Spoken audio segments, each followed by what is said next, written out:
السلام عليكم ورحمة الله وبركاته. نحمده ونصلي على رسوله الكريم، أما بعد. قال النبي صلى الله عليه وسلم: خيركم من تعلم القرآن وعلمه. সম্মানিত দিনী ভাই সকল, রাসূলুল্লাহ সাল্লাল্লাহু আলাইহি ওয়াসাল্লামের যে হাদিসটা আমি এখনই পড়লাম, এর তর্জমা হচ্ছে: তোমাদের মধ্যে ওই ব্যক্তি সর্বোত্তম যে নিজে কোরআন পড়ে তার প্রতি আমল করে এবং মানুষকে শেখায়। সম্মানিত দিনী ভাই সকল, যারা আল মাজমা ইসলামিক দাওয়া সেন্টারে নিয়মিত আসেন, শিখেন, তার প্রতি আমল করার চেষ্টা করেন এবং মানুষের মাঝে সেই বার্তাগুলোকে পৌঁছে দেন, তাদেরকে অভিনন্দন জানাই।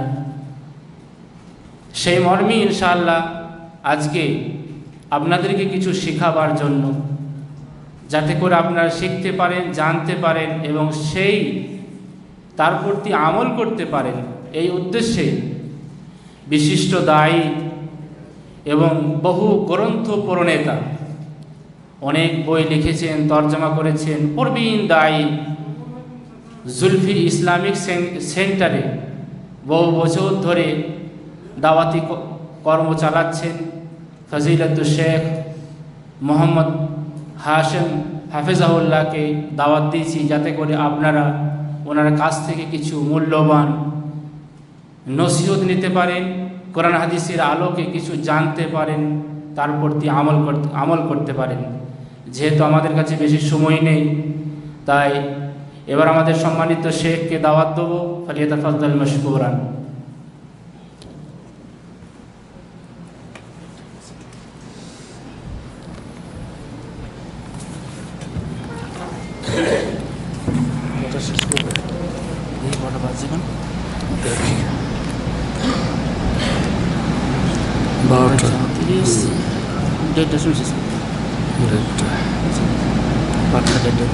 আবার ওই দিক থেকে একটা কুচি শেষ করবো।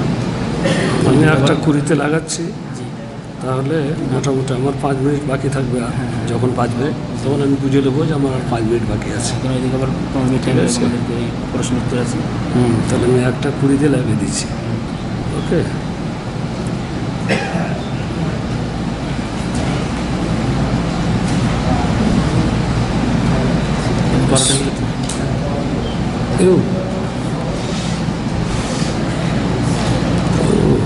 একটা বাদ দিয়ে 01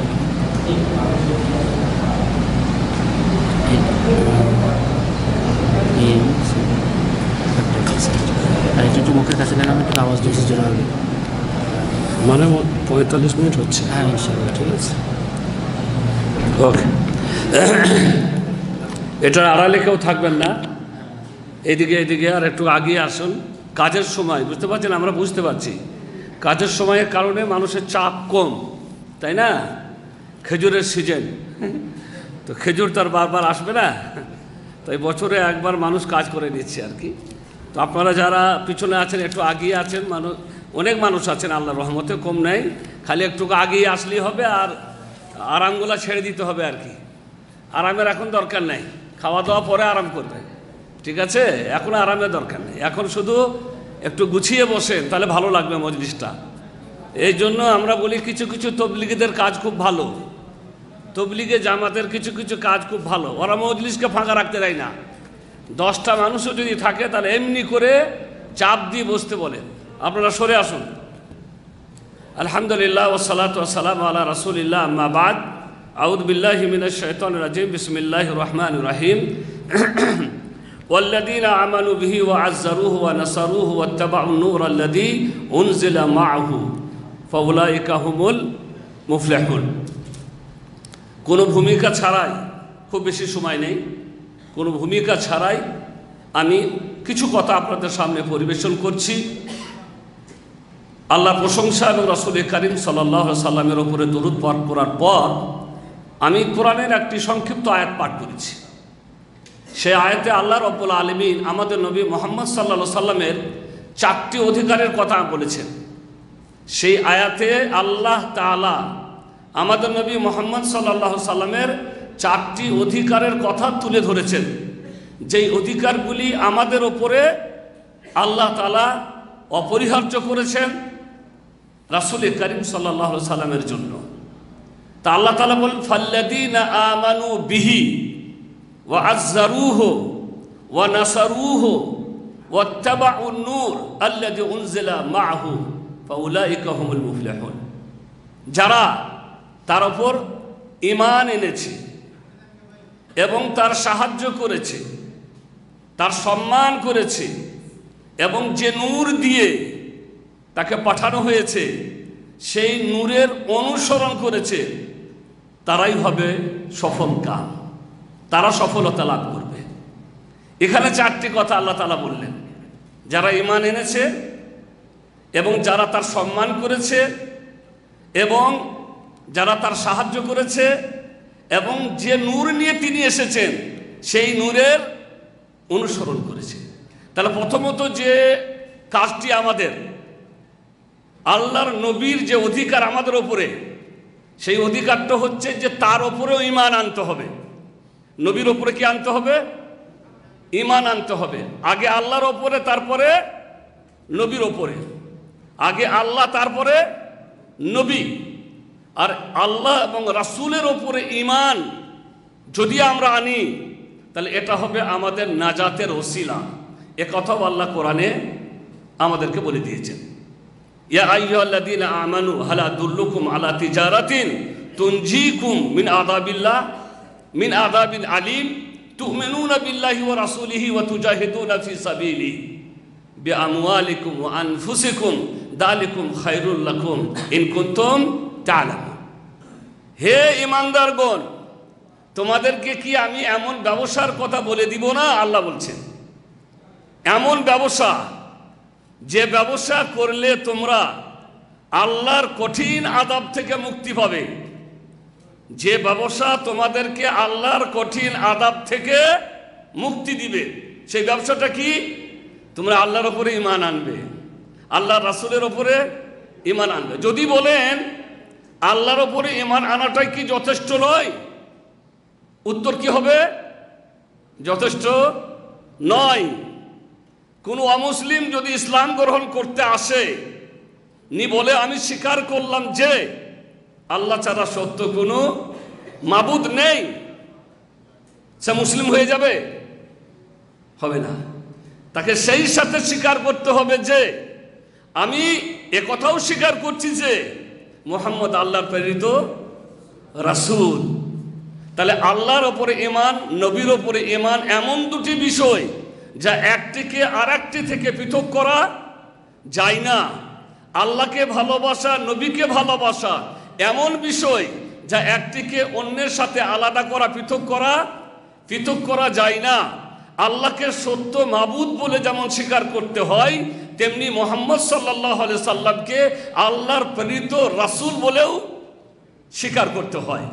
তাই আল্লাহ তাআলা বললেন, এমন ব্যবসা যে ব্যবসা তোমাদেরকে কঠিন আযাব থেকে মুক্তি দিবে, সেই ব্যবসা হলো এই যে তোমরা আল্লাহর উপরে ঈমান আনবে আর আল্লাহ রাসূলের উপরে ঈমান আনবে, আল্লাহর পথে জিহাদ করবে, জান মাল সবকিছু দিয়ে। এটা তোমাদেরকে আল্লাহর কঠিন আযাব থেকে মুক্তি দিবে যদি তোমরা সত্যিকারের ঈমানওয়ালা হও, সত্যিকারে তোমরা কি হও? বিশ্বাসী হও। তাহলে এখানে আল্লাহ তাআলা প্রথম যে অধিকার আল্লাহর নবীর আমাদের উপরে, সেটা হচ্ছে তাকে আমাদেরকে বিশ্বাস করতে হবে। কি করতে হবে? বলে বিশ্বাস তো আমরা করি। বিশ্বাস তো আপনি দেখেন দুনিয়াতে মুসলিম নামে যারাই আছে মসজিদ কোনোদিন ঢোকে না, কিন্তু নবীকে ভালোবাসে, নবীকে বিশ্বাস করে, নবীকে ভালোবাসে। আর কি করে? বিশ্বাস করে। এমনকি নবীর নামে কোনো বেয়াদবি হলে তারা বরদাস্ত করতে পারে না, কিন্তু নামাজ পড়ে না। এই যে কোন ভালোবাসা, আল্লাহই ভালো জানে। বুঝতে পারলেন? ভালোবাসে কিন্তু নামাজ পড়ে না, রোজা রাখে না, আল্লাহর নবীর আদর্শ গ্রহণ করে না, তার অনুসরণ করে না। এ কেমন ভালোবাসা? তাসিলু দুনুবা ইলা দুনুবি ওয়া তারতাজি দারকাল জিনান বিহা ওয়া ফাওজাল আবিদি। তাসিলু দুনুবা ইলা দুনুবি ওয়া তারতাজি দারকাল জিনান বিহা ওয়া ফাওজাল আবিদি ওয়া নাসিতা আন্না আল্লাহ আখরাজা মিনহা ইলা দুনিয়া বিদামবিন ওয়াহিদি তারজুন নাজাত ওয়া লাম তাসলুক মাসালিকাহা ইন্না সাফিনাতা লা তাজরু আলাল ইয়াবাসি।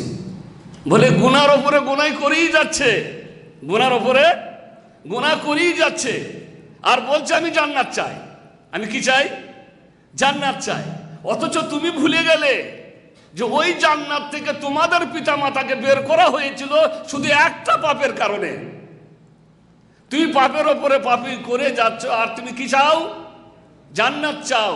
আর তুমি একথা ভুলে গেলে যে ওই জান্নাতে আমাদের পিতামাতা আদম হওয়া ছিল, কিন্তু একটা পাপের কারণে আল্লাহ তাআলা তাদেরকে বের করে দুনিয়াতে পাঠিয়ে দিলেন, শুধু একটা আল্লাহর নির্দেশকে অমান্য করার কারণে। তুমি মুক্তি পেতে চাও, অথচ মুক্তির পথ অবলম্বন করো না। তারজুন নাজাত ওয়া লাম তাসলুক মাসালিকাহা, মুক্তি পেতে চাও কিন্তু মুক্তির পথ অবলম্বন করা না। ইন্না সাফিনাতা লা তাজরি আলাল ইয়াবাসি, কথা তোমাদের জেনে রাখা দরকার। নৌকা কোনোদিন ডাঙায় চলে না। নৌকা ডাঙায় চলবে? আরে নৌকাতে ওই নদীর পানি কম হয়ে গেলেই সমস্যা। আবার আমরা মাঝে মধ্যে অনেক সময় কোনো জায়গাতে পার হয়ে পানি কমে গেছে, তখন এক হাঁটু পানি নঙ্গি তুলে আপনাকে নৌকায় চাপতে হবে। আর মহিলাদের জন্য তো বড় সমস্যা হয়ে যায়। ও বিচারারা যারা বেহায়া মেয়া, ওদের তো কোনো সমস্যাই নেই, তারা তো এতবারে তুলে একবারে নৌকার চেপে বলে। আমার শ্বশুর বাড়ি যেতে একটা এরকম জায়গা আছে, তা দেখবো মেয়েগুলো সব নৌকায় বসে আছে। তারপরে আমি যখন যাই আমার স্ত্রীকে নিয়ে, বোরখা পরা, ও তো তুলবে না, বোরকার সমেত পানিতে নেমে পড়েছে। তো মেয়েগুলো বলি কোন বুখা মেয়ে রে বাবা, বোরকারটা সমেত ভিজিয়ে দিল। মানে ওদের কথা হচ্ছে তুলে নাও। তো কথা হচ্ছে যারা বেহায়া তাদের মুখ খুলতেও কোনো অসুবিধা নেই, আর তাদের ওই হাঁটু পর্যন্ত তুলতেও কোনো কি নেই, অসুবিধা নেই। তো যারা বেহায়া হয় তাদের কোনো অসুবিধা। তো মোট কথা হচ্ছে নৌকা কোনোদিন ডাঙায় চলে না। নৌকার জন্য যথেষ্ট পানি, আর যত পানি বেশি হবে তত নৌকা ভালো চলবে, তত নৌকা কি চলবে? ভালো চলবে, আটকাবে না। আর পানি যদি কমে যায় তাহলে নৌকা কোথাও নিচে মাটিতে লেগে যাবে। তো বলা হচ্ছে যে তুমি গুনার উপরে গুনাহ করেই যাচ্ছ, আর তুমি জান্নাত আশা করো, অথচ তুমি ভুলে গেলে যে তোমাদের পিতামাতাদেরকে ওই জান্নাত থেকে আল্লাহ বের করে দুনিয়ায় পাঠিয়ে দিয়েছেন শুধুমাত্র একটি পাপের কারণে, একটি ভুলের কারণে। সংক্ষিপ্ত আকারে বলার কারণে বিস্তারিত যাব না। তো একটি অধিকারের কথা বললাম। এক নম্বরে আমাদেরকে নবীর ওপরে ঈমান আনতে হবে। আর ঈমান আনা মানে কি তা আশা করি আমরা ভালো করি বুঝতে পারছি। ঈমান আনা মানে হচ্ছে আল্লাহ নির্দেশিত পথে থাকা এবং আমল করা। দুই নম্বরে যেটা, আল্লাহর নবীর সম্মান করা। নবীর কি করা? নবীর সম্মান করা। ইন্না আরসালনাকা শাহিদাও ওয়া মুবাশশিরাও ওয়া নাযীরা লিতুমিনু বিল্লাহি ওয়া রাসূলিহি ওয়া তুআজ্জিরুহু ওয়া তুআক্কিরুহু ওয়া তুসাব্বিহুহু বুকরাতাও ওয়া আসীলা। হে নবী, আল্লাহ বলছেন আমি তোমাকে প্রেরণ করেছি সুসংবাদ দাতা, সাক্ষী দাতা এবং একজন সতর্ককারী হিসাবে, যাতে তারা ঈমান আনে আল্লাহর উপরে, আল্লাহ রাসূলের উপরে, ওয়া তুআজ্জিরুহু এবং নবীর সম্মান করে, অত আক্কিরুহু এবং নবীকে সাহায্য করে এবং নবীর সম্মান করে, অত সাব্বিহুহু বুকরাতাও ওয়া আসীলা এবং আল্লাহর প্রশংসা, তার তাসবিহ বর্ণনা করে সকাল এবং সন্ধ্যায়। সকালে কখন করবেন? ফজরের নামাজ পড়বেন তখন। এখন ফজরে যে গেল না, সে আল্লাহর প্রশংসা কখন করবে? বলে ঘুমে উঠে তো আলহামদুলিল্লাহ বললাম। অনেকে আছে নামাজ পড়ে না, কিন্তু অভ্যাস আছে আলহামদুলিল্লাহ ইল্লাদিটা বলে নেয়। আহিয়ানা বাদামা আমাতানা বা ইলাইহিন নশুর। ও ভাবলে আমি আল্লাহর প্রশংসা করে নিয়েছি, কিন্তু ফজর পড়িনি। আল্লাহ বলছেন ফজরে মানে সন্ধ্যায়, সকাল। আরে সন্ধ্যায় মানে হচ্ছে সন্ধ্যার নামাজগুলি পড়তে হবে, তবে প্রশংসা হবে। আসর থেকে নিয়ে এসা পর্যন্ত সন্ধ্যার নামাজ, আবার ফজর হয়ে গেল, তারপরে জোহর, এই সব হচ্ছে সকাল। এগুলি আপনি পড়বেন, তবে আল্লাহর কি হবে? তবে আল্লাহর প্রশংসা হবে। যদি এগুলি আপনি না করেন তাহলে আল্লাহর প্রশংসা আল্লাহর প্রশংসা হয় না। তো এখানে আল্লাহর নবীর সম্মান করতে বলা হয়েছে। অনুরূপভাবে আল্লাহ রাব্বুল আলামিন নবীর সম্মান করার কারণে সাহাবীদেরকে শিক্ষা দিয়েছিলেন, সেই যুগের সাহাবীদেরকে যারা আল্লাহ নবীর সাথে এসে কথা বলতেন। আল্লাহ নবীর সাথে কি বলতেন? অনেক সময় অনেক বেদুইনরা, গ্রাম্য মানুষরা, ওরা আসতো নবীর সাথে কথা বলতো, ওদের কোনো আদব কায়দা তেমন থাকে না। এখনো পর্যন্ত দেবে গ্রাম্য চাষা ভুষো মানুষ যারা, ওরা নির্দ্বিধায় বলে দেয়, ওদের ভাষা ভুষো অত ঠিকঠাক থাকে না, কিন্তু বলে রাইট কথা, কিন্তু বলে রাইট কথা, ওরা কারো তোয়াক্কা করে না। চাষা ভুষো মানুষ, সত্য কথা বলতে বাধে না, বাকি পরিবেশন করার বলার ভদ্রতা ওদের অত, কার সাথে কেমন করে বলতে হয় না বলতে হয় সেই ব্যাপারে তেমন কোনো জ্ঞান তাদের থাকে না। ওইরকম গ্রাম্য মানুষ সেই যুগে আল্লাহ নবীর কাছে আসতেন, আল্লাহ নবীর সাথে কথা বলতেন। কথা বলতে বলতে অনেক সময় ওর কথা নবীর কথার ওপরে উঁচু হয়ে যেত। আল্লাহ নবী তো বুঝতে পারতেন নবী আমার কেমন ছিলেন। নবী আমার ভদ্র, বিনয়, নম্র, চারিত্রিক উন্ন স্থানে প্রতিষ্ঠিত ছিলেন। তাই মানুষের সাথে সবসময় ভদ্রতার সাথে এবং ধীরে সুস্থে কথা বলতেন। এই গ্রাম্য মানুষগুলি এত জোরে কথা বলতো, আওয়াজ উঁচু হয়ে যেত। আল্লাহ তখন দেখলেন যে এদেরকে শিক্ষা না দিলে হবে না, নবী তো কিছু বলবেন না, কেন এই নবীর চরিত্র, তিনি সঙ্গে সঙ্গে কথাও বলবেন না, এই তোমার কথা বলার ঢং নাই, কি করে কথা বলো।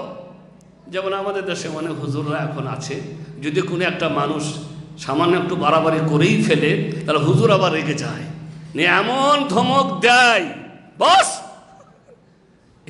তো কথা হচ্ছে হুজুর সে তো একজন অশিক্ষিত, তার তো অত জানা নেই, তা সে যদি একটু ভুল করেই ফেলে, তা তার ওপরে আপনি আবার এত বড় ভুল করছেন যে তাকে সমাজে লাঞ্ছিত করছেন, এটা উচিত নয়। তো আমাদের নবী ছিলেন নম্র মানুষ, তিনি কিছু বলতেন না। তো আল্লাহ তাআলা দেখলেন যে নবী তো কিছু বলবে না, তা আমাকেই শিক্ষার কথা বলে পাঠাতে হবে। তা আল্লাহ আয়াত অবতীর্ণ করলেন, বলি ইয়া আইয়ুহাল্লাযীনা আমানু লা তারফাউ আসওয়াতাকুম ফাওকা সাওতিন নবী ওয়া লা তাজহারু লাহু বিল কওল কাজহরি বা'দিকুম লিবা'দ আন তাহবাতা আমালুকুম ওয়া আনতুম লা তাশউরুন। হে ঈমানদারগণ, ওরা তো সবাই মুমিন, সাহাবী বুঝতে পারছেন না, আল্লাহ নবীর ওপরে ঈমান এনেছে, আল্লাহর ওপরে ঈমান এনেছে, কথা বলার ঢং জানে না, কিভাবে কথা বলতে হয় নবীর সাথে, এতদূর পর্যন্ত এখনো শিক্ষা তারা পায়নি। এখন আল্লাহ বললেন দেখো, যখন নবীর সাথে কথা বলবে তখন তোমাদের কণ্ঠস্বর যেন নবীর কণ্ঠস্বরের ওপরে উঁচু হয়ে না যায়, এবং তোমরা যেমন আপোষে একে অপরের সাথে কথা বলো, ওইভাবে চিৎকার করে নবীর সাথে কথা বলো না। আমরা একে অপরের সাথে যেভাবে চাই আমরা কথা বলতে পারি, আমরা সবাই সমান, কিন্তু নবী আর আমি সমান, আমি আর নবী সমান নয়। তোমাদের থেকে নবীর মান মর্যাদা অনেক ঊর্ধ্বে, তাই তার সম্মানার্থে তাকে সম্মান করবে এবং আওয়াজ নিচু করবে, জোরে চেঁচিয়ে কথা বলবে না। যদি এরকম করো তাহলে এমন হতে পারে যে তোমাদের আমল নষ্ট হয়ে যাবে, আর তোমরা বুঝতেও তোমরা টেরই পাবে না। আন তাহবাতা আমালুকুম ওয়া আনতুম লা তাশউরুন, তোমাদের আমল নষ্ট হয়ে যাবে এবং তোমরা টেরও পাবে না, বুঝতেও পারবে না। তার নবীর সম্মানের কথা শিখিয়ে দিয়েছিলেন আল্লাহ তাআলা কাদেরকে? সাহাবীদের। এখন প্রশ্ন হচ্ছে, সাহাবীরা নবীর সাথে কথা বলেছেন, নবী ছিলেন তখন, আমরা তো আর নবীর সাথে কথা বলি না, আমাদের কি আর নবীর সাথে কথা বলার কোনো ব্যাপার আছে? তাহলে আমরা কি করব? এই আয়াতটা আমাদের জন্য কিভাবে, মানে আমাদের ওপরে এই আয়াতটা কিভাবে ফিট করা হবে? সাহাবীদেরকে বলেছিলেন তারা কথা বলতেন, আস্তে কথা বলবে, চিৎকার করে কথা বলবে না, আদব বজায় রাখবে, সম্মান দিয়ে কথা বলবে, কিন্তু আমার তো নবীদের সাথে কথা বলবো না। আমরা কি করব? আমরা আল্লাহর নবীর হাদিস, তার সুন্নতের ওপরে কোনো মতাদর্শকে প্রাধান্য দিব না। এই আয়াতের অন্তর্ভুক্ত কোনো কল, কোনো মত, কোনো আদর্শ, কে কি বলেছে না বলেছে, কোনো মাযহাব, কোনো কিছুকেই নবীর আদর্শের ওপরে, নবীর হাদিসের ওপরে প্রাধান্য, এটা হচ্ছে আমাদের কর্তব্য এই আয়াতের ভিত্তিতে। সিরিয়া থেকে এক সাহাবী এলেন, এক ব্যক্তি এসেছেন সিরিয়া থেকে, আব্দুল্লাহ বিন ওমরের কাছে একটা ফতোয়া জিজ্ঞাসা করতে। ফতোয়াটা কি? বলছেন আচ্ছা বলুন, তামাত্তু হজ সম্পর্কে আপনার কি মত? যারা হজ করেছেন তারা জানেন যে হজ 3 প্রকারের, একটা হজ্জে তামাত্তু বলে, একটা হজ্জে কেরান বলে, আর একটা হজ্জে ইফরাদ। এই 3টে হজের মধ্যে যে কোনো একটি হজ আমাদের জন্য করা জায়েজ, কিন্তু উত্তম কোন হজ? তামাত্তু হজ। তাই তিনি জিজ্ঞাসা করছেন আব্দুল্লাহ বিন ওমরকে, আচ্ছা বলেন তামাত্তু হজ সম্পর্কে আপনার কি মত? তো উনি বলছেন আব্দুল্লাহ বিন ওমর রাদিয়াল্লাহু তাআলা আনহু, তামাত্তু হজ হচ্ছে একটা সমর্থিত বৈধ সুন্নত আল্লাহর নবী কর্তৃক সমর্থিত একটি হজ। এই হজও কিছু করা যায়, বৈধ, কোনো অসুবিধা নেই। লোকটি তখন চরম করে বলছে, দেখেন আপনি বলছেন তামাত্তু হজ করা যায়, অথচ আপনার পিতা, ওনার পিতাকে আব্দুল্লাহ বিন ওমর বললাম, তাহলে পিতা কে হলো? আব্দুল্লাহ ইবনে ওমর, ওমরের বেটা আব্দুল্লাহ, ওমর বিন খাত্তাব, ওমর ফারুক, পিতাকে ওমর ফারুক। আপনি বলছেন তামাত্তু হজ করা যায়, কিন্তু আপনার পিতা ইন্না আবাকা কাদ নাহা আনহা, আপনার আব্বা তামাত্তু হজ করতে নিষেধ করেছেন, আপনার আব্বা তামাত্তু হজ পছন্দ করেননি, আর আপনি বলছেন করা যায়। তখন আব্দুল্লাহ বিন ওমর বলছেন, আচ্ছা শুনো, আর আইতা ইন কানা আবি কাদ নাহা আনহা ওয়ান নবী সাল্লাল্লাহু আলাইহি ওয়াসাল্লাম সারাহা আমরা আবি নাত্তাবা ও আমরা রাসূলুল্লাহ সাল্লাল্লাহু আলাইহি ওয়াসাল্লাম। এখন উনি বলছে, আচ্ছা বলো, আমি তোমাকে প্রশ্ন করছি, আমার আব্বা এই হজ করতে নিষেধ করেছেন, আর এই হজ করতে বলেছেন, বরং এই হজকে সমর্থন করেছেন, উত্তম বলেছেন মুহাম্মদুর রাসূলুল্লাহ সাল্লাল্লাহু আলাইহি সাল্লাম। এখন তুমি বলো, আমার বাপের কথাটা প্রাধান্য দিবে নাকি নবী মুহাম্মদুর রাসূলুল্লাহ সাল্লাল্লাহু আলাইহি সাল্লামের কথার প্রাধান্য দিবে? দেখেন, আবু হানিফা নয় রাহিমাহুল্লাহ, ইমাম মালিক, শাফি, আহমদ বিন হাম্বল রাহিমাহুল্লাহ নয়, ওমর ফারুক।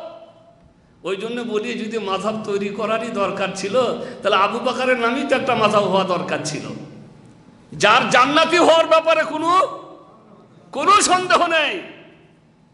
আল্লাহর নবীর পরে পৃথিবীর শ্রেষ্ঠ মানুষ হচ্ছে আবু বকর রাদিয়াল্লাহু তাআলা আনহু, দ্বিতীয় মানুষ ওমর ফারুক রাদিয়াল্লাহু তাআলা আনহু, তৃতীয় আলী, উসমান, তারপরে আলী, 4 জন সাহাবী। এরা হচ্ছে আল্লাহর নবীর পরে পৃথিবীর শ্রেষ্ঠ মানুষ। তাহলে মাযহাব তো এদের নামে হওয়া দরকার ছিল। বলে আমার আব্বা নিষেধ করেছেন, কিন্তু আল্লাহর নবী করেছেন। এখন বলো, কার কথাকে তুমি প্রাধান্য দিবে, কার কথাকে অনুসরণ করো, আমার বাবার নাকি আল্লাহর নবীর? তখন উনি বললেন, বল নাত্তাবি ও আমরা রাসূলুল্লাহ সাল্লাল্লাহু আলাইহি সাল্লাম। না না না, আপনার আব্বার না, বরং কার কথা মানতে হবে? রাসূল কারীম সাল্লাল্লাহু আলাইহি সাল্লামের কথা মানতে হবে। তখন আব্দুল্লাহ বিন ওমর বললেন, তাহলে মেনে নাও যে রাসূল কারীম সাল্লাল্লাহু আলাইহি সাল্লাম তামাত্তু হজ করার জন্য আমাদেরকে উৎসাহিত করেছেন, তবে আল্লাহর নবী কিন্তু তামাত্তু হজ করেননি। তিনি কি হজ করেছিলেন? কেরান। বলে, এটা আমার কেমন কথা হলো? নবী তামাত্তু হজ করতে বলেছেন, তার সমর্থন করেছেন, এবং তার কথা অনুযায়ী সেটা উত্তম হজ বলা হয়েছে, আর তিনি কেরান হজ করলেন কেন?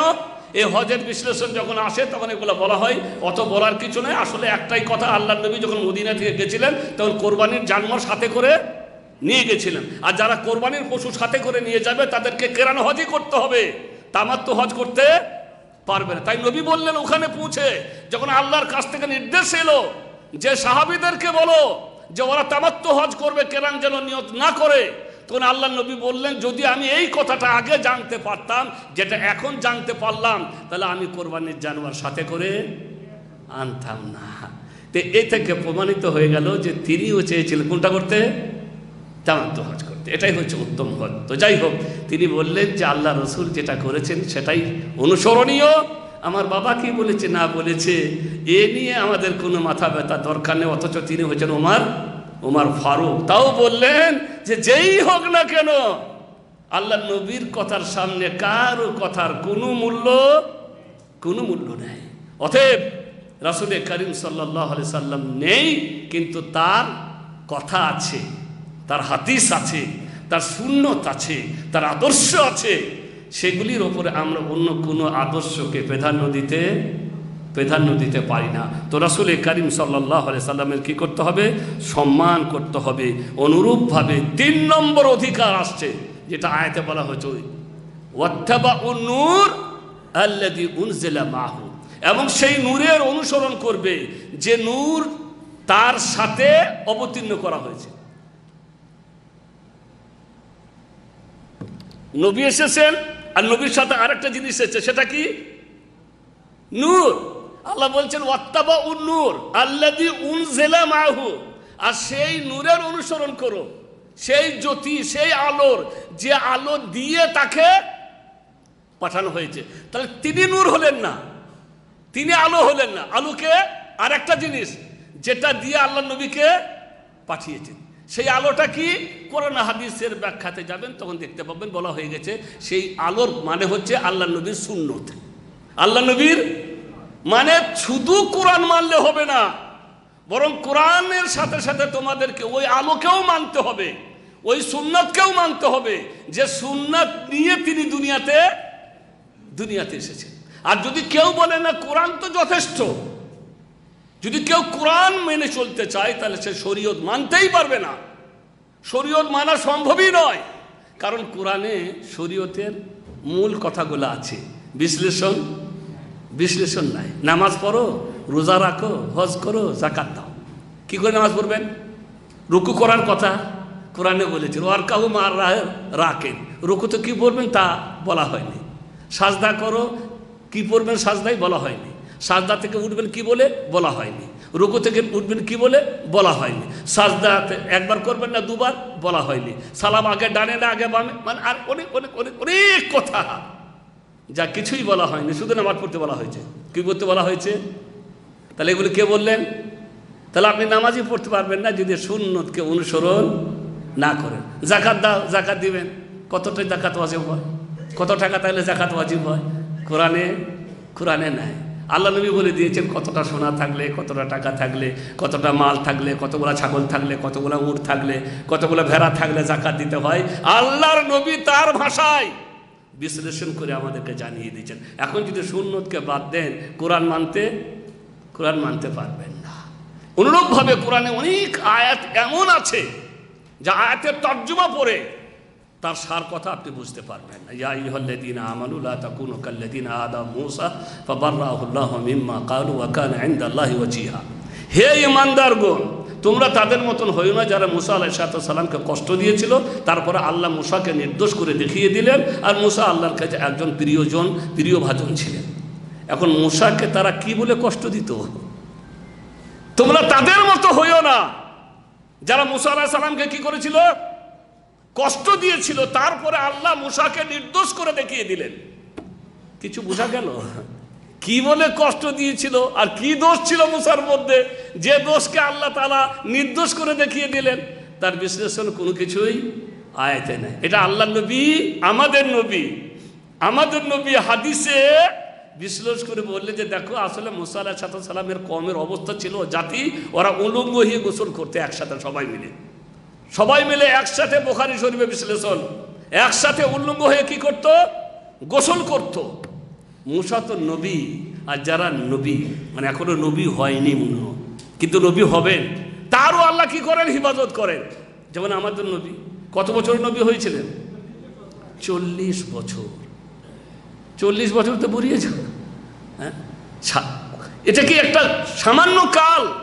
সুদীর্ঘ কাল। এই কালে তিনি তার শিশুকাল, তার কৈশোর, তার যৌবন, এখন বার্ধক্যের ঢল নামবে। 40-এর পর থেকে বার্ধক্যের ঢল সেই পর্যন্ত পৌঁছেছে, তারপরে নবী। তাহলে এই যে একটা সুদীর্ঘ কাল এমন একটা পরিবেশে বাস করছেন যে পরিবেশ নোংরামিতে ভরা, অন্যায় অনাচারে ভরা, পাপাচারে ভরা, কিন্তু তিনি জীবনেও একটা পাপ কে হেফাজত করেছিলেন? আল্লাহ। তাই আল্লাহ যাকে নবী বানাতে চান তাকে ছোট থেকে কি করেন? হেফাজত করেন। মানে ভালো জিনিস ভালো লাগে, খারাপ জিনিস খারাপ লাগে। মূসা আলাইহিস সালামকে তাদের এই উলঙ্গ গোসল করা ভালো লাগতো, তাই তিনি অনেক দূরে গিয়ে একা গোসল করতেন। কাপড় একটাই। মানে তারা নবী কেমন ছিলেন দেখেন, আল্লাহ তাদের কপালে দুটো, কাপড়ও জোটাননি। কাপড় কটা? কাপড় একটা। আমাদের যদি একটু অভাব দেখা দেয় সামান্য, আর রাতে ঘুম হয় না, ওই 1000 টাকা চলে গেছে হঠাৎ করে, খরচা বেশি হয়ে গেছে এই মাসে, চিন্তায় পড়ে যাই তখন আমরা, কি করে চলবে সংসার, আল্লাহ আগামী মাসটা যে কি করে চলবে এই নিয়ে। আর এই নবীগুলার কপালে একটা কাপড়, ওই দূরে গিয়ে তিনি গোসল করছেন, কাপড়টা খুলে রেখেছেন পাথরের উপরে, গোসল করে যখন উঠে আসছেন পাথর তখন পালা চলতে শুরু করছে, পাথর।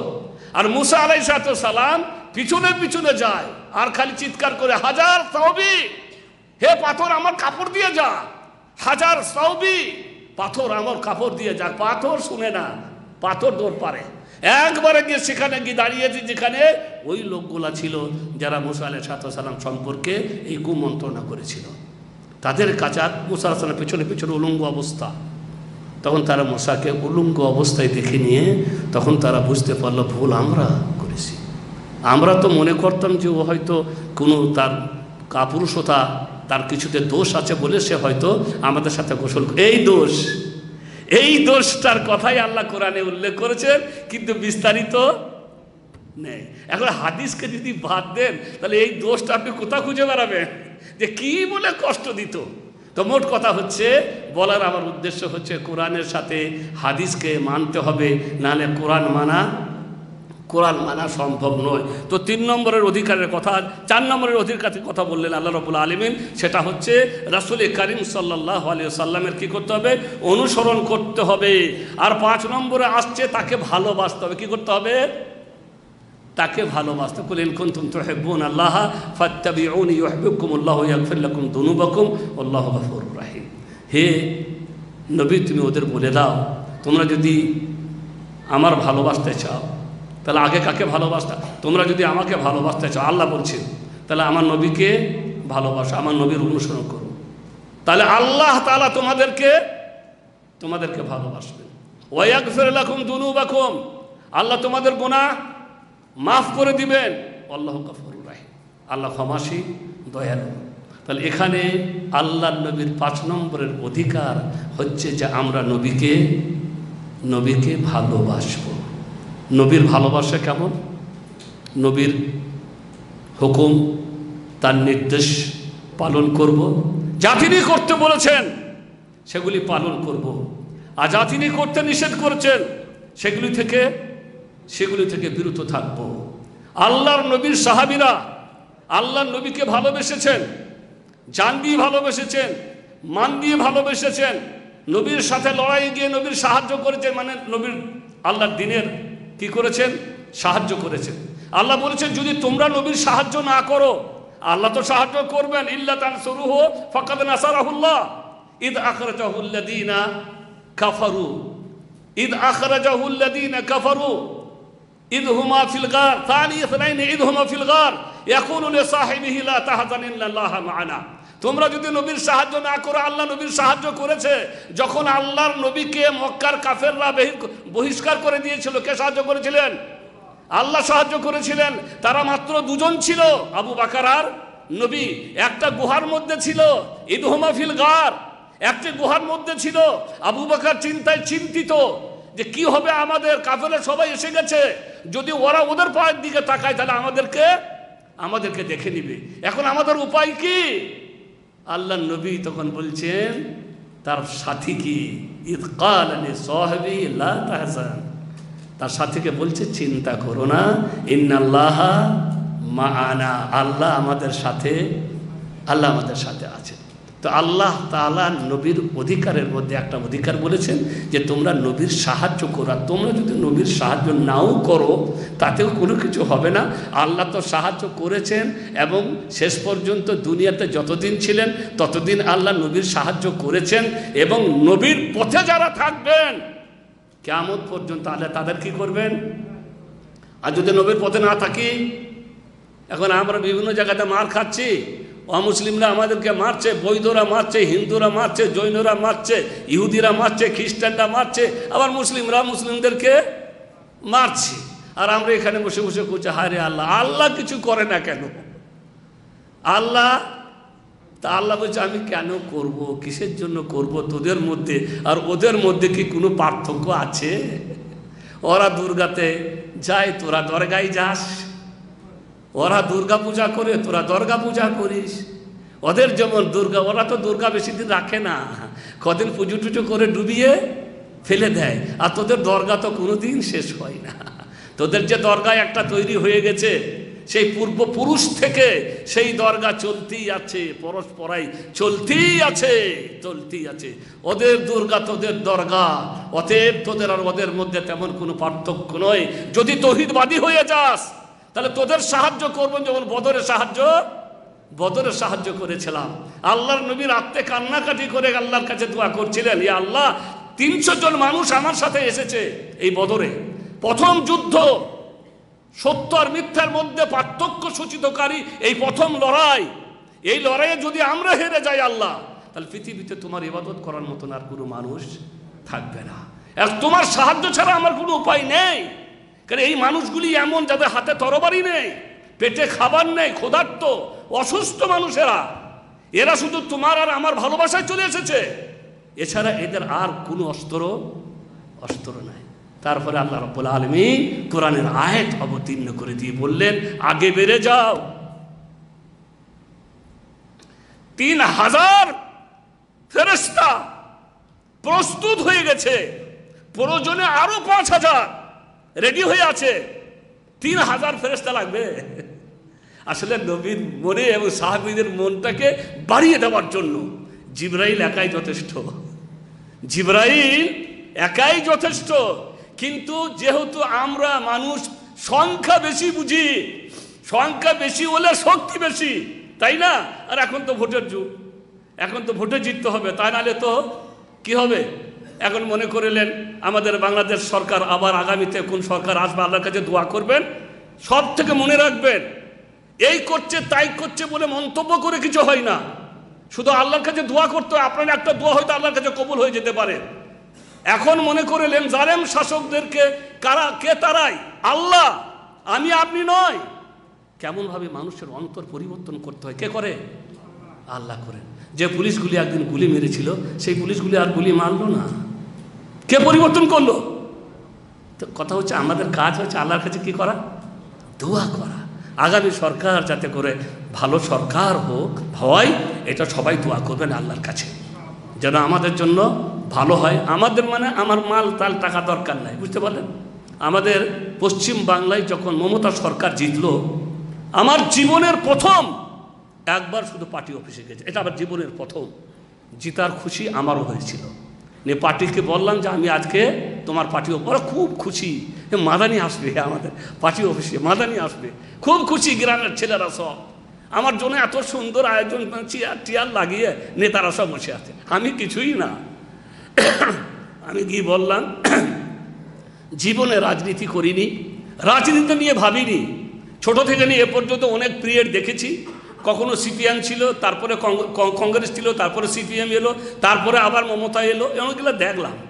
তো ওরা এলো গেল, আমার কোনো মাথা ব্যথা নাই, কে এলো কে গেল। কিন্তু এইবারে একটু চেয়েছিলাম যে মমতা আসুক। কেন চেয়েছিলাম? আমার নামাজটা যেন আমি পড়তে পারি, আমার মসজিদে আযানটা যেন হয়, এর ওপরে যেন কোনো রকমের কোনো কড়া পদক্ষেপ গ্রহণ না করা হয়। এছাড়া আমার আর কোনো স্বার্থ নাই। তাই পার্টিতে গিয়ে বলেছিলাম যে আমি শুধু তোমাদের কাছে এই জন্য এসেছি যে তোমরা এই জিতার খুশিতে কোনো অঘটন ঘটাইও না। মানে ওরা একে মারবো তাকে মারবো, যে বলে না, মানে বিরোধী পার্টিদেরকে মারামারি করব। যখন অন্য পার্টি জিতে তো বিরোধী পার্টির বিচারা ঘর ছেড়ে পালায়। তো এগুলোই হচ্ছে আমাদের সমস্যা। তা দেখো, তোমরা যে জিতেছো, তোমাদের পার্টিকে বদনাম করো না, বরং আমরাও চেয়েছি জিতেছে, শুকরিয়া জ্ঞাপন করো, আর যাতে করে পার্টি বদনাম না হয়। তা আমাদের কাজ হচ্ছে, আমার কিছু দরকার নেই, আপনি কিছুই পাবেন না, কিন্তু আপনি চান আমি চাই আমরা যেন আমাদের দিনটা ঠিক মতন পালন করতে পারি, বাস এতটুকু শুধু দরকার। তো মোট কথা হচ্ছে আল্লাহ রব্বুল আলামিন বদরে পাঠিয়ে দিলেন ফেরেশতা, দলে দলে ফেরেশতা হলে ইবলিস পালাতে শুরু করলো। একজন ইবলিসকে পালাতে দেখে, মানে ইবলিস ছিল ময়দানে, একজন যুবক ধরে তরবারি নিয়ে লড়াই করছিল। ও পালাতে দেখে একজন যুবক বলেই, ভাই তুই পালাও কেন, এখনো তো যুদ্ধ শেষ হয় না। ওর বুকে এক ঘুষি মারছে আর বলে, আমার পথ ছাড়, ইন্নি আরা মালা তারাউন, আমি যা দেখি তা তুই দেখিস না। ও কি দেখে? ও জিবরাইলকে দেখে নিয়েছে। জিবরাইল যেখানে আসবে, ফেরেশতা যেখানে থাকবে, সেখানে শয়তান থাকতে কখনোই পারে না। তাই আল্লাহর নবী বলেছেন, যে ঘরে কোরআনের তেলাওয়াত হবে, সূরা বাকারা সূরা আলে ইমরানের তেলাওয়াত হবে, সেই ঘর থেকে শয়তান পালাবে। আর যে ঘরে ছবি আর কুকুর থাকবে, সেই ঘরে আল্লাহর রহমতের ফেরেশতা প্রবেশ করবে না। যখন আল্লাহর রহমতের ফেরেশতা প্রবেশ করবে না, তখন সে ঘরে কারা থাকবে? এই হচ্ছে আমাদের অবস্থা। এখন আপনি বলবেন, বউ ভয় পায়, ছেলে ভয় পায়, হ্যাঁ মেয়েটা আমার ভয় পাচ্ছে। ভয় পাচ্ছে কেন? আসলেই ভয় পাচ্ছে, শয়তান ভয় দেখাচ্ছে যাতে করে আপনি তাবিজ কবজ কিছু নেওয়ার জন্য হুজুর সাহেবের কাছে কোনো জায়গাতে যান। এটা হচ্ছে শয়তানের উদ্দেশ্য। তো ভাই কথা হচ্ছে, যে বাড়িতে ফেরেশতা থাকবে, আল্লাহর রহমতের ফেরেশতা, সেখানে শয়তান আশ্রয় পাবে না। ইবলিস ফেরেশতা দেখেই ময়দান ছেড়ে আল্লাহ সাহায্য করেছে। আল্লাহ কি করেছিলেন? সাহায্য। আজও সাহায্য করবেন, সবসময় সাহায্য করবেন। সাহায্য পাওয়ার অধিকারী হতে হবে আমাদেরকে। আমরা ওই যে বললাম, দুর্গা নিয়ে দরগা নিয়ে মাতামাতি, কত যে মাদার শরীফ বলার শেষ নাই। আমরা যদি সার্ভে করে দেখি, আপনি 1% ভারত, বাংলাদেশ আর পাকিস্তানের মানুষ পাবেন না, 1%ও পাবেন না হয়তো, যারা সহি আকীদার উপরে আছে। 1% থেকেও তারা মানে 0.00 পয়েন্ট দিতে হবে। 0.00 পয়েন্ট দিবেন যারা কিসের ওপরে আছে? সহি আকীদার উপরে আছে। যারা মাজার আল তাসতালা, তালতলা, পীরতলা, সবে বড়, মিলাদ নবী কিচ্ছু মানে না, এরা হচ্ছে 0.00 পয়েন্টের।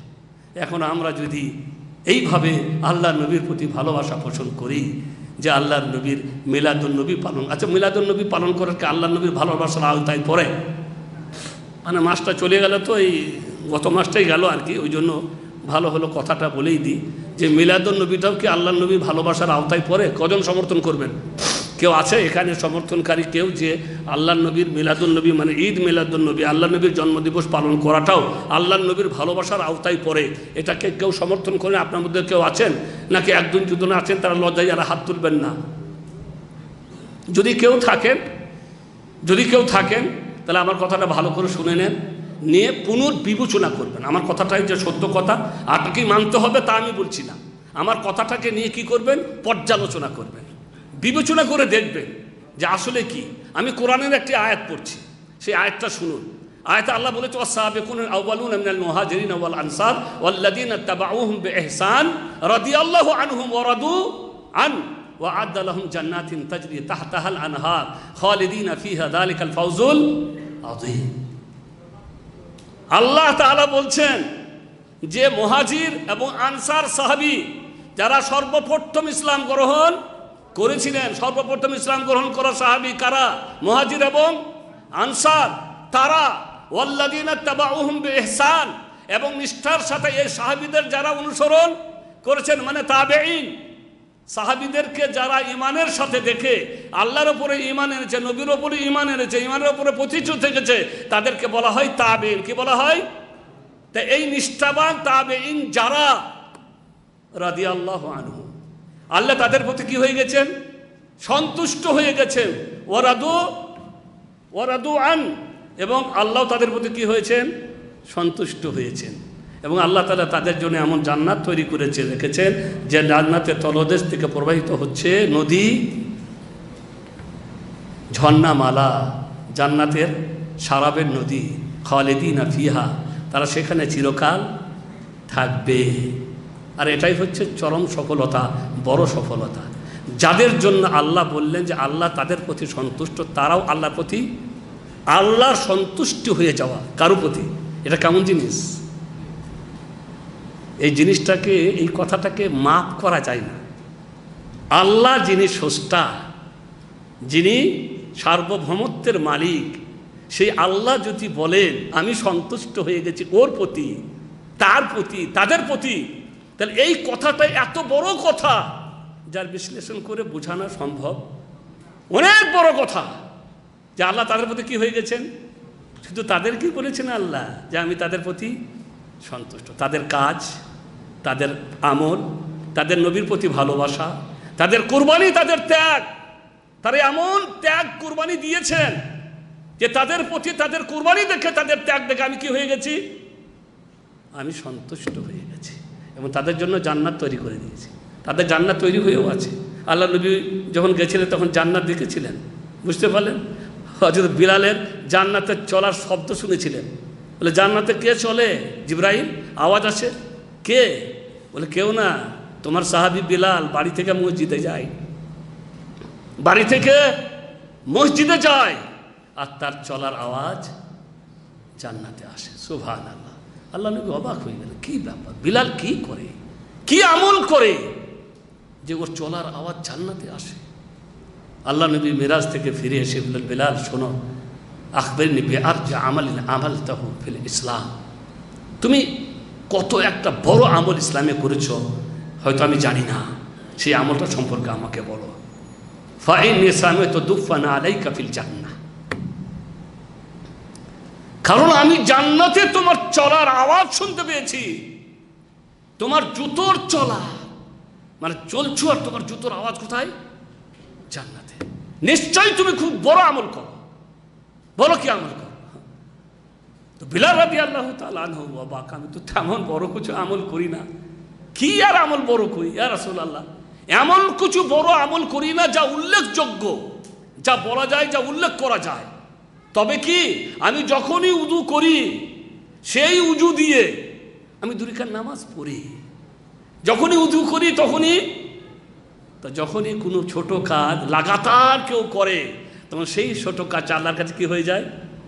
বড় হয়ে যায়। চাষতে 2 রাকাত নামাজ মনে করলেন, লাগাতার পড়েন, লাগাতার দেখবেন এই 2 রাকাত সংক্ষিপ্ত আর কি, কুল আউযু বিরাব্বিন নাস, কুল আউযু বিরাব্বিল ফালাক, ইন্না আতাইনা পড়ে ছেড়ে দেন, পড়াবার। কিন্তু লাগাতার যখন করবেন তখন এই 2 রাকাত নামাজ আল্লাহর কাছে সবথেকে কি হয়ে যাবে। তো ইয়া রাসূলুল্লাহ, আসলে আমি যখনই উযু করি তখনই আমি 2 রাকাত নামাজ পড়ি, এছাড়া বড় কোনো আমল আমি। বলে এই আমলই তোমার এত বড় দূর আল্লাহর কাছে মর্যাদা লাভ করেছে যে তুমি দুনিয়াতে চলো আর তোমার জুতোর আওয়াজ চাই কোথায়? ওমর ফারুকের জান্নাত আল্লাহ নবী দেখে এসছেন, বিশাল সুন্দর। আল্লাহু আকবার। আল্লাহ নবী বলে এত সুন্দর জান্নাত কার গো? আবু জিব্রাহিল কার? বলে ওমর ফারুকের। তিনি ফিরে এলেন, বলে ওমর ফারুক তোমার জান্নাত দেখলাম এত সুন্দর, মনটা চাইলো তোমার জান্নাতে একবার ঢুকি, কিন্তু হঠাৎ করে মনে পড়ে গেল তোমার আবার যা রাগ, কে জানি তুমি আবার রেগে যাও কি না। তাই তখন ওমর ফারুক কেঁদে ফেলেছিলেন এবং বলেছিলেন যে আমার রাগ, কিন্তু আমি কি কোনোদিন আমার রাগ আপনার উপরে চালিয়েছি? আমার রাগ তখন হয় যখন কেউ আপনার সুন্নতের খেলাফ, আপনার আদর্শের খেলাফ কোনো উল্টো পাল্টা কিছু বলে ফেলে বা করে ফেলে, তখন আমি আর সহ্য করতে পারি না। এই হচ্ছে আমার রাগ।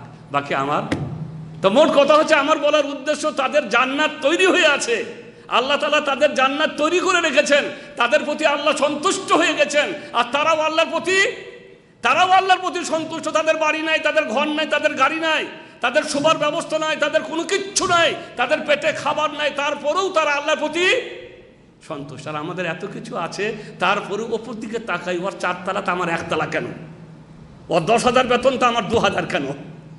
এই আমাদের সমস্যা, যার কারণে আল্লাহর উপরে অভিযোগের উপর অভিযোগ। আল্লাহ ও কি করে, তুমি একে অত দিলে, আর আমি তো দিন রাত নামাজ পড়ি, আমার তো কিছুই নাই।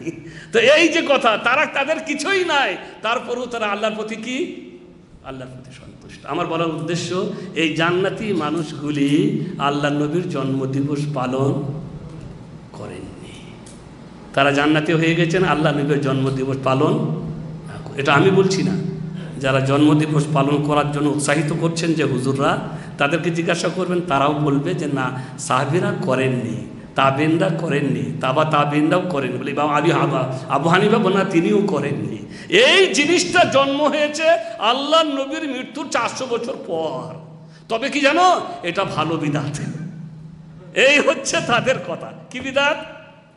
বিদাতে হাসানা বলে চালিয়ে দিচ্ছে গাড়ি, এছাড়া আর কিছুই নয়। তো ভাই বলতে বা বলার উদ্দেশ্য হচ্ছে যে আল্লাহ নবীর ভালোবাসা হচ্ছে কোনো বিদাত কাজের মাধ্যমে নয়। আল্লাহ নবীর ভালোবাসা হচ্ছে সেইগুলি যেগুলি করে গেছেন আল্লাহ নবীর সাহাবী। ওহুদের যুদ্ধ হয়েছে, ওহুদের যুদ্ধের দিনে এক সময় এমন হয়েছিল যে আল্লাহ নবীর কাছে মাত্র 7 জন সাহাবী ছিল, 7 জন আনসারি আর 2 জন মুহাজির, 9 জন সাহাবী, আর কেউ নেই। আল্লাহ নবী তখন বললেন বিপদ সত্যিই খুবই কঠিন, তাদেরকে উৎসাহিত করার জন্য বলে মান রাদ্দাহুম আন্না ফালাহুল জান্নাহ আও হুয়া রাফিকি ফিল জান্নাহ। আল্লাহ নবী তাদের মনে বল ঢুকিয়ে দেওয়ার জন্য বলছেন যে এদেরকে ঠেকাবে, এদেরকে রোধ করবে, তার জন্য আমি জান্নাতের গ্যারান্টি দিচ্ছি, কিংবা সে আমার সাথে জান্নাতে থাকবে। এরকম কথা শোনার পর বলেন তাদের মন কেমন হয়? এখন তারা জান বাজি লাগিয়ে দিল, একের পর এক শহীদ হয়ে যায়, একের পর এক শহীদ হয়ে যায়, একের পর এক শহীদ হয়ে যায়, কিন্তু নবীর কোনো ক্ষতি হতে শেষে একজন আছেন শুধুমাত্র তালহা বিন উবাইদিল্লাহ। তিনি ডান হাত দিয়ে রুকেন, বাম হাত দিয়ে রুকেন, বুক দিয়ে রুকেন, পিঠ দিয়ে রুকেন, মানে তীর চতুর্দিক দিকে আসছে, নবীকে কিন্তু কোনো তীর লাগতে দেয় না। শরীরটা ঝাঁঝরা হয়ে গেছে তীরের আঘাতে, কিন্তু নবীর শরীরের কোথাও এক জায়গাতে আঘাত হয়নি। তারা পালিয়ে গেল, শেষ পর্যন্ত কিছু করতে পারল না, সাহাবীর দল আবার উপস্থিত হয়ে গেল, কিন্তু তালহা বিন উবাইদুল্লাহ কিন্তু বেঁচে আছেন, আর সবাই শহীদ হয়ে গেলেন। আল্লাহর নবী বললেন, তিরমিজি শরীফের হাদিস, আল্লামা আলবানী হাদিসটিকে সহিহ বলেছেন, মান সাররাহু আন ইয়ানদুরা ইলা শাহীদিন ইয়ামশি আলা ওয়াজহিল আরদ ফালিয়ানদুর ইলা তালহা বিন উবাইদুল্লাহ। যদি কেউ এমন শহীদকে দেখতে চায় যে আল্লাহর জমিনে চলাফেরা করছে, আল্লাহর জমিনের চলমান শহীদকে যদি কেউ দেখতে চায়, তাহলে তালহা বিন উবাইদুল্লাহকে দেখে নাও। শহীদের খাতায় কি হয়ে গেছে? নাম উঠে গেছে, কিন্তু এখন আল্লাহর জমিনে কি করছে? চলাফেরা করছে। শেষ পর্যন্ত তার তীরের আঘাতে তোরা গোটা শরীরটা কাফেরদের তীরের আঘাতে ঝাঁঝরা হয়ে গেছিল, কিন্তু তিনি মারা যাননি। তাই আল্লাহ নবী বললেন ওই 8 জন যারা চলে গেলেন শহীদ হয়ে, ওই শহীদের খাতায় তালহা বিন উবাইদুল্লাহর নামও এসে গেছে, কিন্তু সে এখনো চলাফেরা করছে আল্লাহর জমিনে। কায়েস বিন মুসলিম, বুখারী শরীফের হাদিস, তিনি বলছেন শেষ বয়সে, কার শেষ বয়সে? তালহা বিন উবাইদুল্লাহর শেষ বয়সে, রাআইতু ইয়াদা তালহা বিন উবাইদিল্লাহ শাল্লা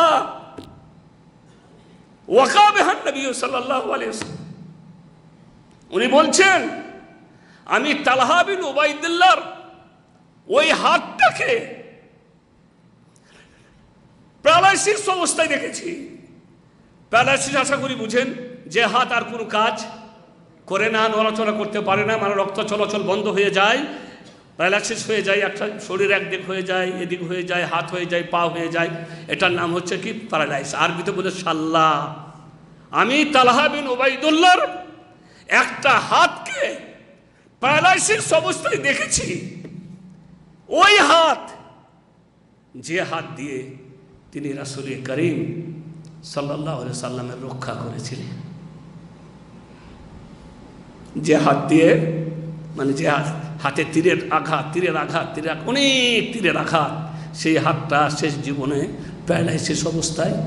এই হচ্ছে তাদের ভালোবাসা মুহাম্মদুর রাসূলুল্লাহ সাল্লাল্লাহু আলাইহি সাল্লামের সাথে। কিন্তু তারা নবী দিবস পালন, এটা শুধু আমাদের বোঝার ব্যাপার। সংক্ষিপ্ত আকারে কিছু কথা আপনাদের কাছে রাখলাম, আমার সময় শেষ, কাজের সময়, আপনাদের সময় বেশি নেব না। তাই আপনারা কথাগুলিকে যা শুনলেন এর প্রতি চিন্তা ভাবনা করে আমল করার চেষ্টা করবেন। নবীর অধিকার কি জানলেন, নবীর অধিকারের উপরে আমল করার চেষ্টা করবেন। আল্লাহ যেন আমাদেরকে তৌফিক দান করেন। ওয়া সাল্লাল্লাহু আলা নবিয়িনা মুহাম্মদ ওয়া আলা আলিহি ওয়া সাহবিহি আজমাইন। হ্যাঁ,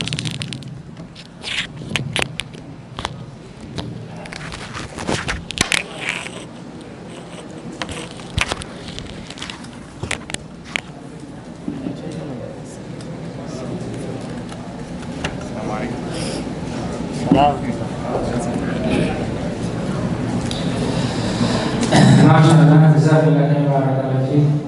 ফজিলতুল শেখ সুন্দরভাবে সরল ভাষাতে আমাদেরকে বোঝায় কিভাবে নবীর প্রেমিক হতে হবে, রাসূল করিম সাল্লাল্লাহু আলাইহি ওয়াসাল্লামকে ভালোবাসতে হবে এবং সেই মোতাবেক চলতে হবে। আল্লাহ তাআলা শেখকে জাযায়ে দান করুন, ইলমে বারাকা দান করুন। আমাদের অফিস থেকে সম্মানিত শেখকে সম্মাননা জানানো হবে, গিফট আছে এবং শুভকামনা শাহাদা আছে, তাই ইনশাআল্লাহ শেখকে সম্মাননা জানাবো। তারপরে এই লটারির মাধ্যমে কিছু প্রাইজ রাখা আছে, সেই প্রাইজগুলো ইনশাআল্লাহ দেওয়া হবে।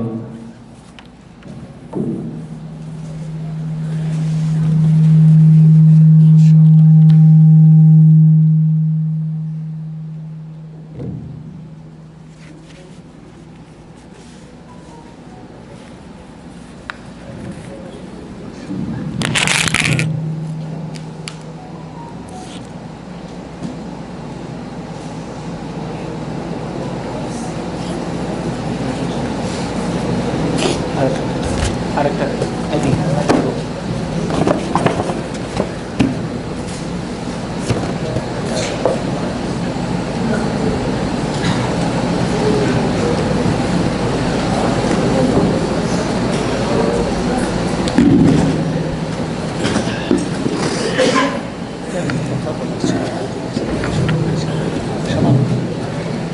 একটা কথা সামান্য আমাদের আব্দুল্লাহ আনোয়ার সাহেব, সেটা আমার কথাটা ধরেছিলেন, কথাটা আমারও মনে রাখবে। আপনি যখন বলছিলেন না কবিতাটা, তো আল্লাহর শানে আল্লাহর প্রেমে জানি না কেন না কি ধরনের শব্দ ছিল মনে হয়। তো প্রেম শব্দটা আল্লাহর শানে, আল্লাহর ভালোবাসা, এই প্রেম প্রীতি এগুলো দুনিয়াতে যেগুলো হয় এইসব ব্যবহার হয়। তো আল্লাহর সামনে আল্লাহর প্রেম শব্দ মানে এটা আদব নয় আর কি। কবিরা তো সেই বা যারা গান বানায় ওদের মিল দিতে হবে, খায় মিল যেটা খায় সেটাই লাগিয়ে দেয়, তারপরে ওর অর্থটা কোথায় গিয়ে দাঁড়ালো সেই নিয়ে তো তাদের কোনো ব্যাপার ছিল না।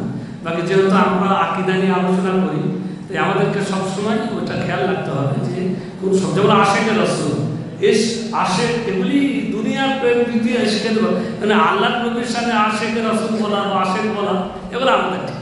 তো এগুলো শব্দগুলো আমরা যদি আপনি পারেন ওটাকে একটু কেটে কোনোভাবে বানানোর চেষ্টা করবেন ইনশাআল্লাহ। জাযাকাল্লাহু খাইর, বারাকাল্লাহু ফিক। ঠিক আছে, ওটা দেখে নেবেন না, তো শেখ একটা করে তোলা হবে। আর যে নম্বর বলবো নম্বরটা ভালো করে মিলিয়ে নেবেন। আর নঈম ভাই আপনি একটু দাঁড়িয়ে থেকে দেখেন, নম্বরটা চেক করবেন, ঠিক আছে? এই যে গ্রিন সবুজ রঙের, একটা সাদা রঙের আছে, একটা সবুজ রঙের আছে। সবুজ রঙের আপনার 271 কেউ আছে? আসেন আসেন, সেখানে 15 করতে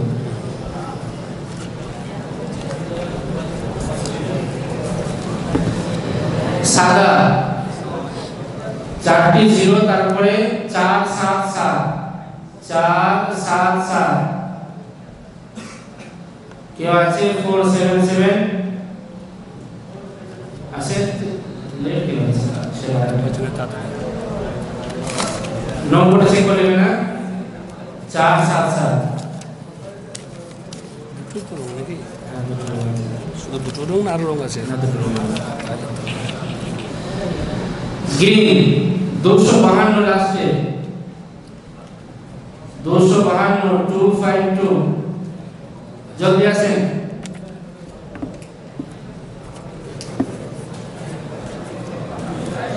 সাদা কালার 496 496 496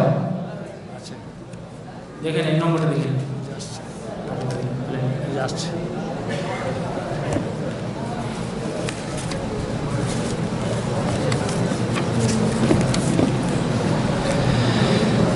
চারটি 0 পরে 266 2 466 266 नहीं তাড়াতাড়ি ধ্যান দেবেন সাদা কালার চারটি জিরোর পরে 464 464 464 ওটা কেউ নাই মনে হচ্ছে রেখে দেন ওই দেখতে নম্বরটা মিলাবেন সাদা কালার হচ্ছে 4টি জিরোর পরে 498 498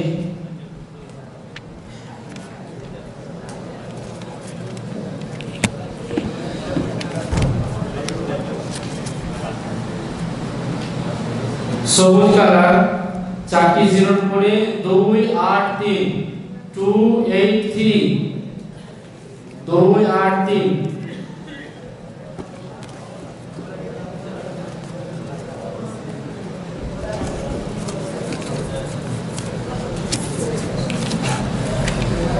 তারপরে সাদা কালার 4টি জিরোর পরে 494 494 কত হয়েছে সবুজ কালারের 4টি জিরোর পরে 288 288 কেউ আছে আহেন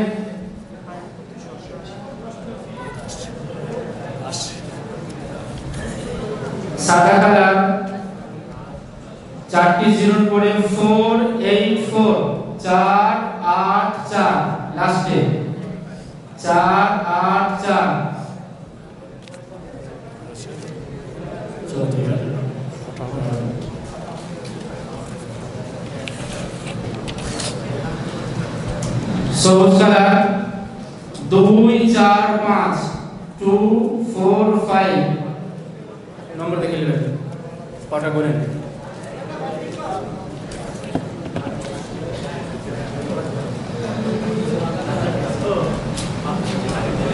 সাদা কালার 442 442 কটা হয়েছে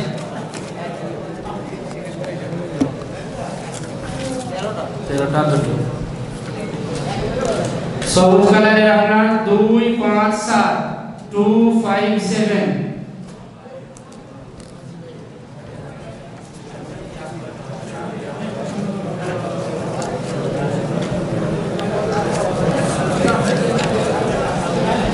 সাদা কালারের 424 424 সকলে বসেন এখন কেউ উঠবেন না কেউ উঠেন না বসেন সব এখন তো উঠবেন না 1 মিনিট শেখ পিরাজ চলে দেবে